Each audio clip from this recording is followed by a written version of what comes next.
Alright, welcome back, folks, to Ash of the Gods Redemption. Let's continue. As I recall, we are on Chapter 7. We dealt with Hopper.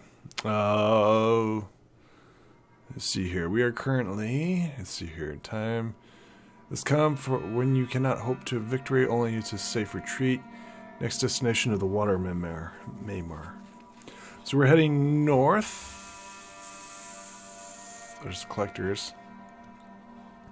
So somewhere we retreat, right?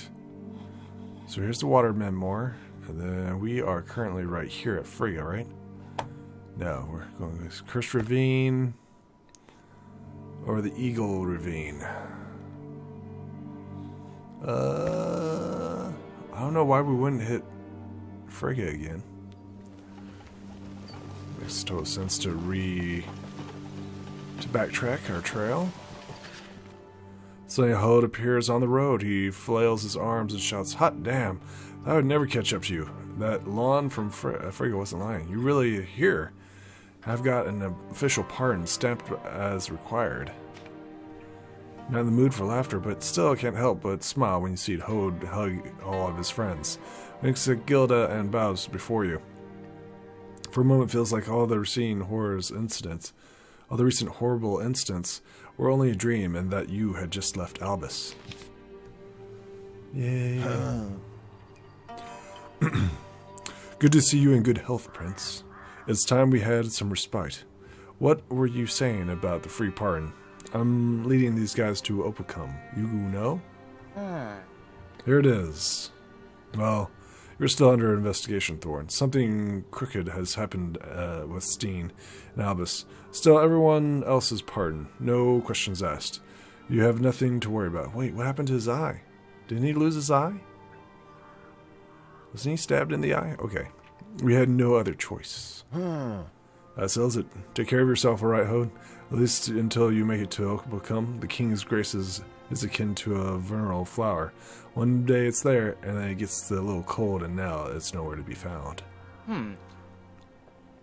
Won't be throwing myself into blades and arrows, but I wouldn't be hiding behind someone else's back either. What are you worried about anyways? You're leading your squad to NOOOooo, and my father's in Heidelberg.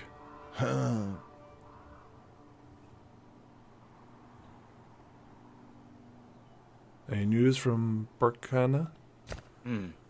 What news is there? Just the reaping, then the war. Frista has been abandoned. Our scouts say Friscan legions have been sighted in the Vale of Mercy, probably ready to attack NOOOooo. So we have to hurry. Oh, and my grandfather died. So now my father is the king of Jernarna. You're the Crown Prince, Your Highness. We should just ready... We were just your measly escorts, wandering in the forest full of cutthroats and demons. I'd sooner feel calm escorting a wagon full of gold. Yeah, let's talk about your injury, man. Some sorcery played its part there. First, this Filipina used a healing spell on me, or so I was told. Then some mage or scribe brought me to my senses. I paid a very steep price for that, though. My nanny gave her life for me. I feel for you, but it seems like you are holding up. Your hands is not shaking. Your face is livelier color to it. You will be carefully looked after now. Or are you alone? Where's your escort? Yeah, they wouldn't let me go even with the squad, so I ran away again. Probably organized a search by now. Not this, please. Look at you. I wonder what kind of king you'll turn out to be with such a headstrong demeanor. We can talk endlessly, but we must be on our way. Loyalty decreased. Let's go then. The new leader of a group, Thorn, considered me a common soldier. Such common soldiers usually come with steep prices, Hode. Still, I'm happy to see you. You're good at knife throwing, aren't you? So throw them and don't get into close quarter combats. You don't want Glinda to be an orphan, do you? I don't know, man. I mean, he's literally burden throwing himself on you. Hey. Have you made your way to the end of the ring? You observe the old Gorman Road. The area is a quarter league mile wide, and it's packed with people of all the way from Vendrel Forest. Vandals, guilds, soldiers, bandits, vagabonds, all of them are venturing towards Frega, holding their horses by their bridles and making clinging sounds with their weapons and armor. Having living deluge as the living deluge is unending, and everyone here is walking with their hands down, as if they are sleeping.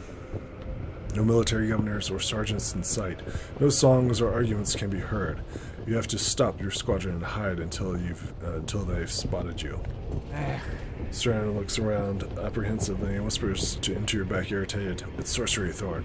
Vile, horrible sorcery. Feel the pump in those temples? If we get closer, it will all become mindless cattle dancing to our shepherd's tune. Although there is a way out. I wonder whether to leave it to Spore to help you avoid this deluge of people, or just escape and wait it out. You don't know how many people remain. We're also not sure if Scrooge will be able to help.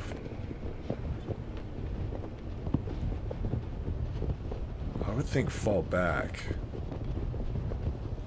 Fall back and hide. You order everyone to fall back and see your squadron conceal themselves in the bushes. Yet you still keep your eyes on the road. It becomes apparent that people on the highway are all bewitched by a spell. They're all keeping their heads low, uttering not a single word. Spore Whispers clenches his sticks firmly in his hands and avoiding any glaze. Except if you see their guide, they will all be led by somebody. They're all under some hex. This horrible hex slowly becomes part of their being. No talking, the guide is almost here. You wait for this torrent of husk to thin out, but the end is nowhere in sight. You curse, frustrated. At this rate, we'll lose a whole day here, and the Friskians are already near Opacum. It gnashes her teeth in frustration. I'd rather lose a day than my whole life. Dad, here it is, that Reaper. The one who killed Mom. Ye gods. I seem enormously even in the distance. Hope it doesn't notice us. The monster's gray skin absorbs the sunlight. Its greasy hair falls down its shoulders like black snakes. Its empty, foggy glaze apathetically scans people nearby. It sees them as nothing more than cattle, ready to be butchered. It takes some effort to avert your gaze. The Reaper rides past you. Only a quarter league separates you from the chivalrous murderer, and terrifying horse gives out a formal snore, but the Reaper has already disappeared behind the cliffs, while its enchanted army endlessly marches on. Now you only have to wait for contingent to thin out. Contingent to follow. I'm okay with that. I'm okay with that. Okay, so the army is heading towards the marshes? No, it's heading to Opacum. So we are here. And it's marching up this direction. So we need to race ahead of it. So the bare end? Yeah. Border road. We're kind of following our companions.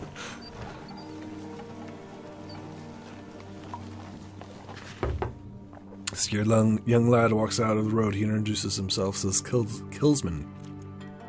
He's been hiding the bush from bands of Israel's, each left with a thoroughfare and turned out somberly used path. Luckily, the path leads to a long abandoned village, so the abominations won't hurt anyone. Seems like you can catch up to the Ezrans if you want to. Killsman praises the gods for delivering him from Pearl and bids you farewell. The prospect of ridding Berna of a band of brutes is enticing, but should you risk fighting it for such an elusive gain? Yes, fight everything! Chase and fight the abominations. The Ezrans are too quick to your liking. You spend half a day looking for them and the other half return to the thoroughfare. Finally, you get what you want. You face the abominations and prepare for battle. I'm okay with that. Oh, look at all this crap. Upgrade time. Yeah, let's see here. Shockwave. All that skills are maxed out. Fast defense, strong defense. Shockwave. You see what Shockwave does. Huh? Alright, Prince. We need to keep you alive. Snake's agility, so we're gonna go with HP. Oh man, he's got tons of stuff. Look at that. Go ahead and take Snake's agility. +1 to attack, cooldown. +1 to attack. Do you have +1 range? Give me more range. Take that, and then that. Okay, and we're good on health. Do you have another goad? Or something like that? Anger. Quick reflexes. Energy and health. Yeah, he's pretty tanky. We'll take that one. Then we have a monk. A monk. Definitely go healing hands. Energy surge. Energy conservation. Concentrate. Swim to attack. We'll definitely go with heal. Yep. More healing is always good. Energy conservation. Resilient. Fortify. Generosity. +2 to walk is always good. Mobility is very important.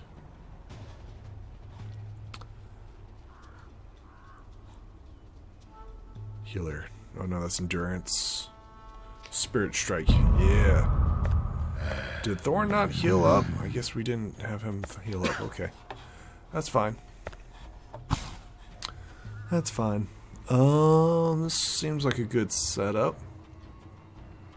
Man, Prince Hode is already, he's an assassin. Who's our weakest guys? Which we currently have in. Let's fight this. Fairly confident that we got this. Although they are a little bit more powerful, I think.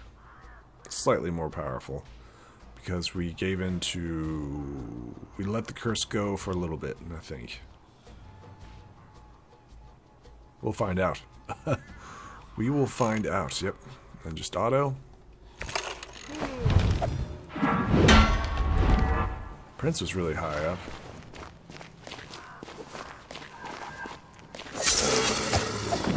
Solid blow.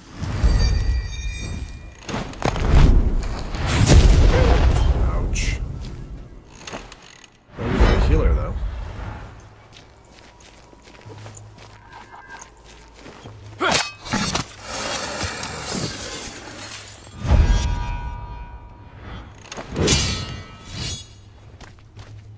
Go attack energy. That's my bet. No. Okay, I'm alright with that. Archer at the ready.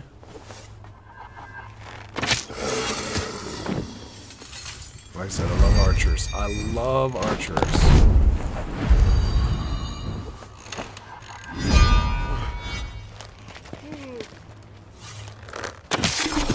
Just like that. Let's go and heal.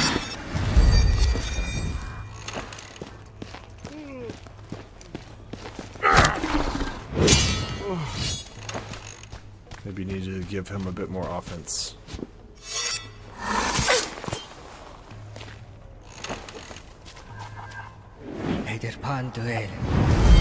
Okay. Interesting.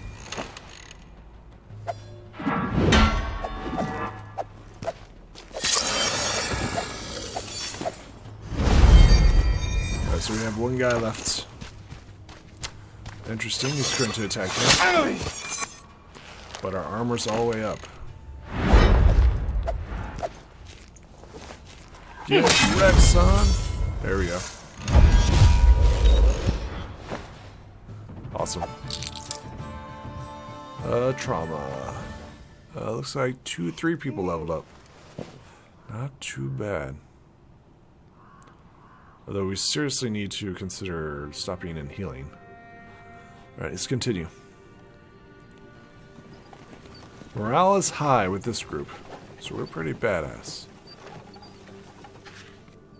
Roadside Inn comes into view. Music and cooking smells emanate from within. The place seems overcrowded, but you're stopped. Your company is desperate and they needs rest. Wandering bard strums a lute inside. He sings monotonously, and some heroes wandering. While your companions find seats, you notice the lyrics describing events much like your own adventures. Take...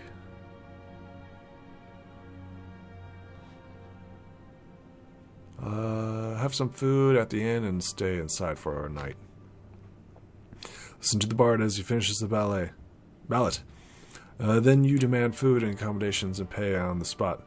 There's no room left in the inn, but the innkeeper offers the shed. You're fine with it, and still the roof over your head. I'm okay with that. You finish your dinner, and before you rise from the table, an inebriated fat man lashes out at the bard. He claims that the bard has butchered and distorted the famous sagas about the banner. About a banner? Oh! And the other guests try to reason with the drunk. If the song is good, they say, it's worth listening to. Suddenly, the inebriated pulls a dagger. Stun the drunken brawler. You approach the drunken brawler from behind, hit him with a stool.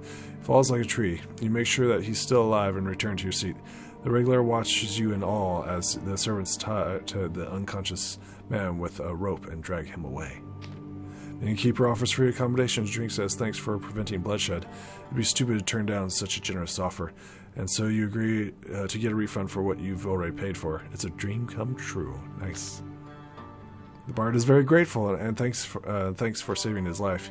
He plays the lute for you all evening. The innkeeper generously treats you to food and drink and the regular toast your brave deeds. After a good night's sleep, you continue your journey. Yes, a small feast is done much to lift your companions. Okay, where were we? Up come. So we need to hit the water Maymar.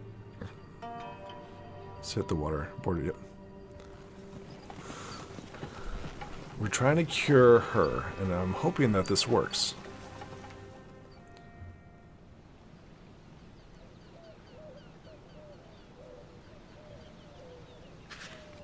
The lake of the heart of the Vandal Forest is well known, but nobody knows why the ruins of the little island is a center of called the Temple of the Water Mithmir.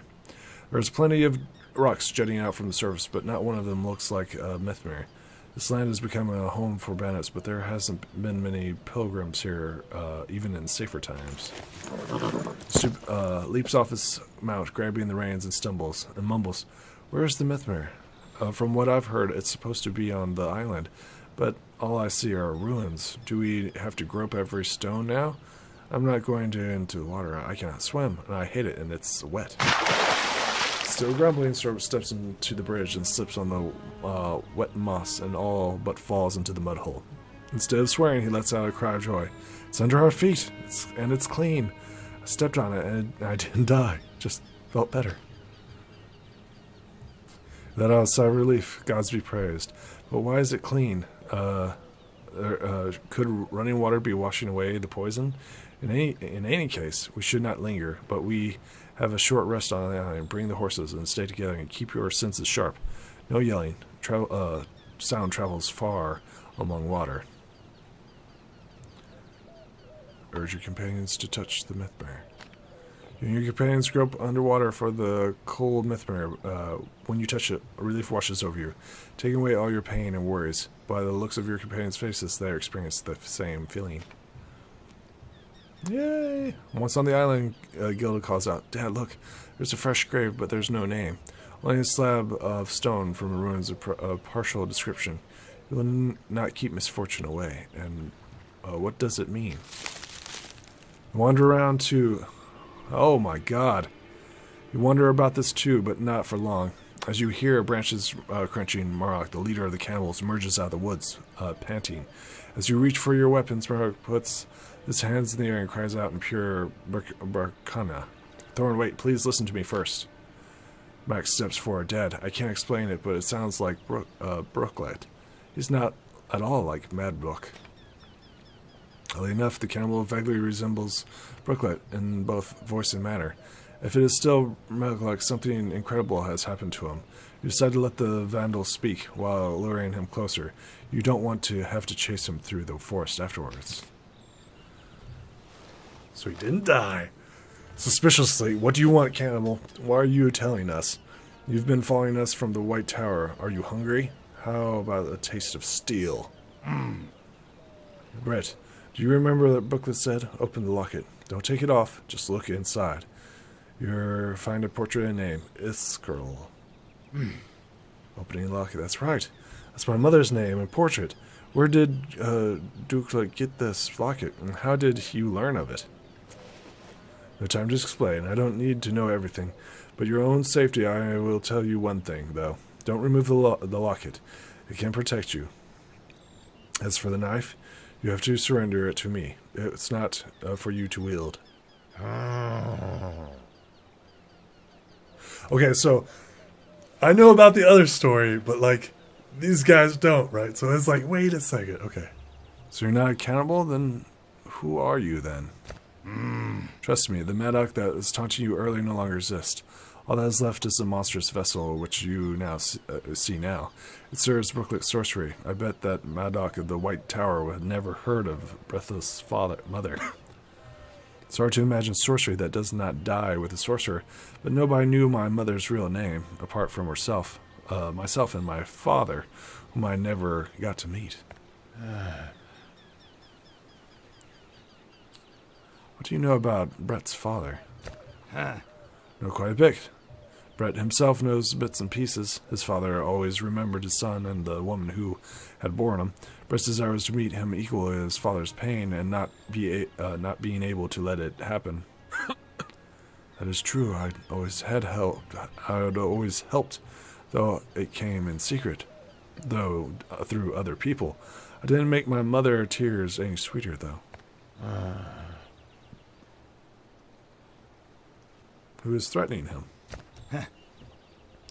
Your father was a special man. He had and still has special enemies.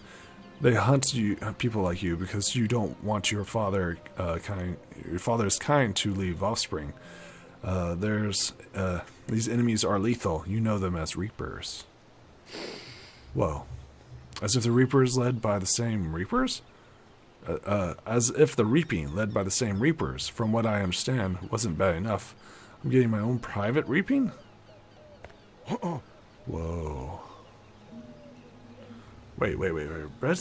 Brett is just a local, right? Is there anything else that Brett should know? Can I go past the water method? This is the only place where you can cleanse yourself from the abominable sorcery that saturates the woods. You can catch your breath here, but you need to get come quickly. It's a clean place there. Everything shall be decided. For now, you just toss me the knife. Hey. Tossing him the package. Wait. What shall be decided in Opacum? You can't be talking about the war. We have no armies. What can we do? Why do we have a feeling that something is driving me and my daughter to Opacum? Sometimes one man is worth an entire army. There must be a reason why the Reapers are hunting down a prodigy of Brooklet and his kind. You should go to Opacum. I will certainly come too, or send someone in my stead, like Brooklet did. Some battles cannot be avoided. Well, what do you think? Mike grabs you by your shoulder and forces you to face him. Dad, you might not believe me, but it really is Brooklet. I swear to the gods it's him.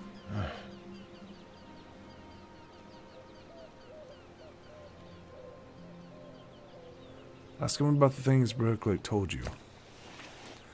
I think you chopping up my arm, Vandal.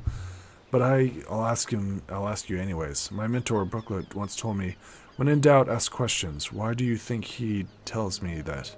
If you have asked questions, you might get an answer. If not, you get nothing. Trust me, I don't chomp up your arm. Father, I'd be damned. I think this really is Brooklet. Suddenly, Matlock falters, and you feel a strange numbness creeping over you. Your throat becomes dry in a flash. It feels very much like the spring equinox in Albus' city square. A silhouette appears before you. It seems pilgrims are flocking to the whetstone. It is the healing that you seek, isn't it? And you are here, old friend. You already lost your body at the White Tower. Why draw calamity towards your offspring again. Aren't you growing tired of meddling with humans? What do you want, Anna? I go where I will, and it is not your place to tell me who I should meddle with. Pressing release to the staff of Imar's chest, you are not in NOOOooo. You're in my forest, and it is not your place to argue with me, maggot.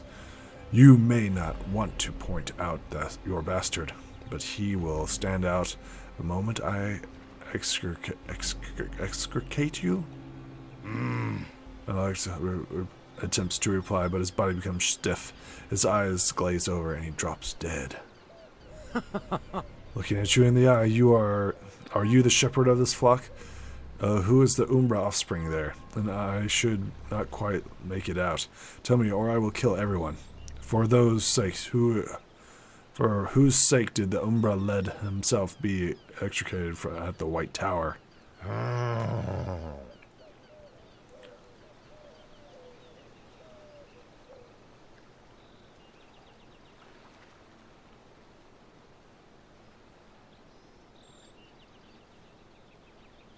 Okay, so I have a choice of answers. For my sake, are you happy now?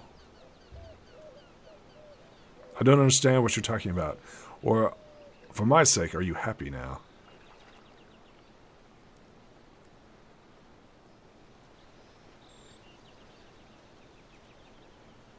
For my sake, are you happy now? I don't go into the fairs to bargain, captains.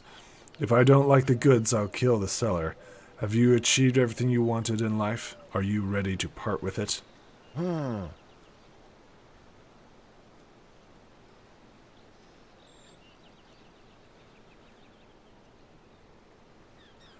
I admit I acted irrationally. I don't know what's gotten into me. I mean, do I want to fight this chick? So she is siding with the Umbra. I mean, she killed an ally of ours. Your threats mean nothing. We are not afraid. Hey. Through his teeth. No, he's not ready to die. It was me who NOOOooo protected at the White Tower. Brandishing your staff. Again, this foolish self-sacrifice. What the frick?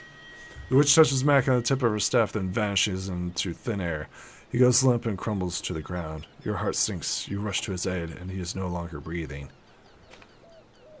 Desperation turns your limbs to stone. Mac isn't breathing. As if it were enough, he already reeks of decay.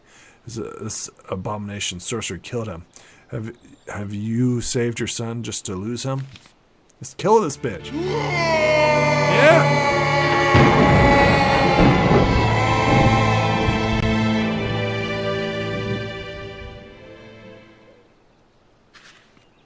Linda pulls you back from grief's abyss. Dad, wake up, she yells. You're about to attack. They're about to attack.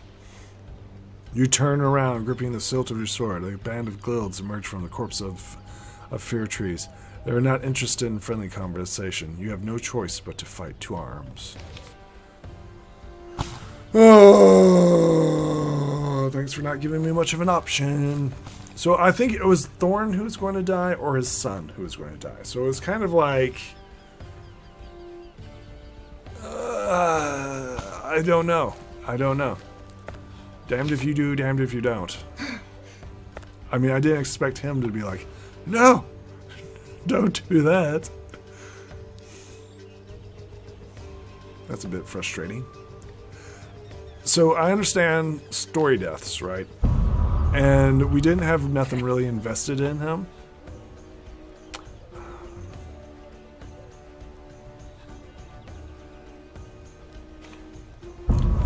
So I myself personally am kind of like, yeah, whatever. So, I mean, usually I want to save everybody, but, you know. I don't know what else I could have done. Don't know what else I could have done. I mean, I could have just had the conversation. But she just, like, randomly just shows up and starts killing people. I mean, I'm going to kill her back. Does that make sense? I mean, sure, I get it, that's her forest. But she didn't really introduce herself that way. She just like, you're dead. We'll kill everybody here. Alright, start battle.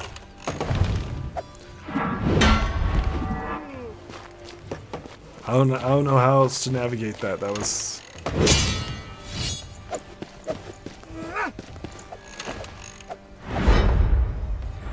Yeah, I don't know how else to navigate that.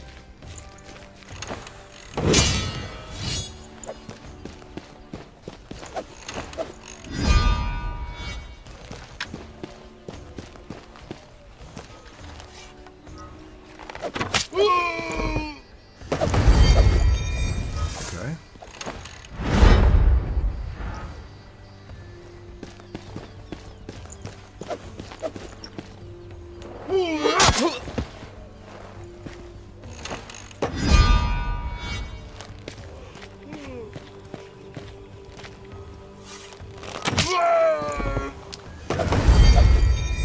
I think that increases their attack, I think.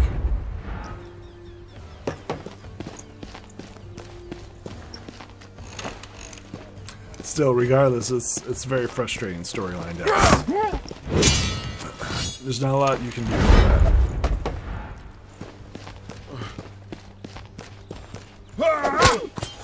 Okay, he's an archer apparently. Let's go and kill him. Not bad. Not bad at all.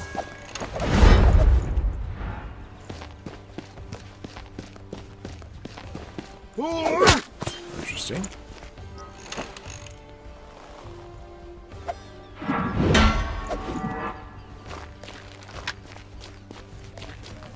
Maybe that was like storyline. Like he was supposed to die. Like he was going to die no matter what. I think that's probably it.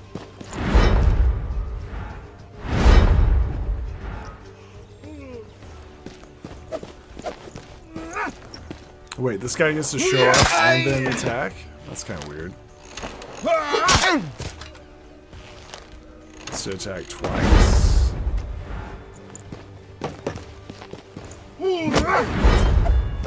Okay. That's a beast. I do like the I like this group so far. I'll throw an axe. Nope, just gonna whack here.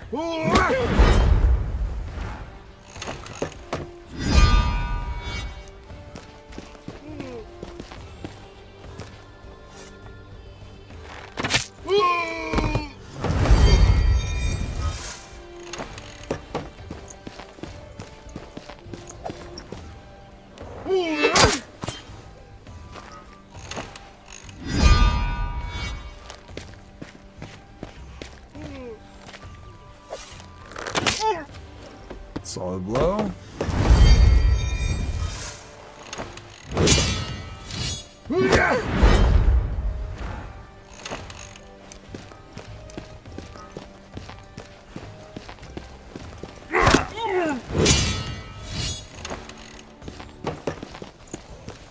Going after the most tankiest of us.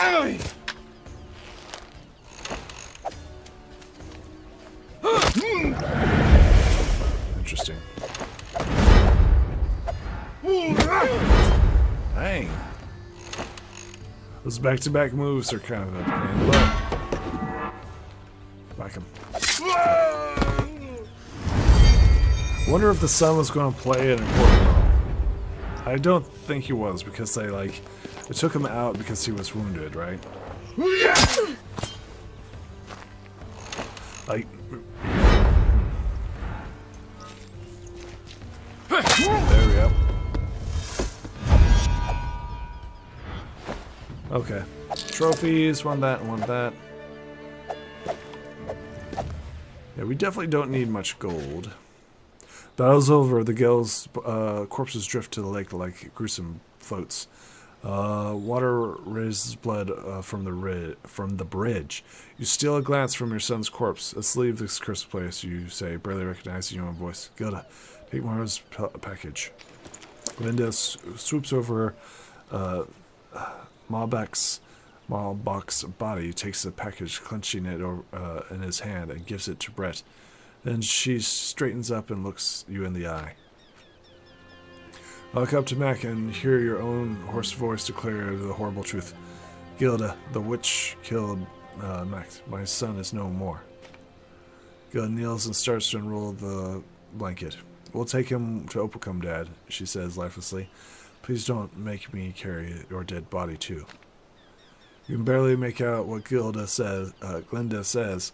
Your life seems to be ending. Black shadows surround you. Your chest is filled with pain. You struggle to stay on your feet, but somehow find the strength to assure your order. We leave, now. You whisper hoarsely. Saddle your horses. The fallen can't be blamed, nor the victors forgiven. Shadow Clan's code for warriors of peace. Chapter 8. I will see you folks in the next episode. That was kind of sad. Don't the Reapers feed off of all this bad stuff? So they get stronger. I'll see you in the next video. Bye.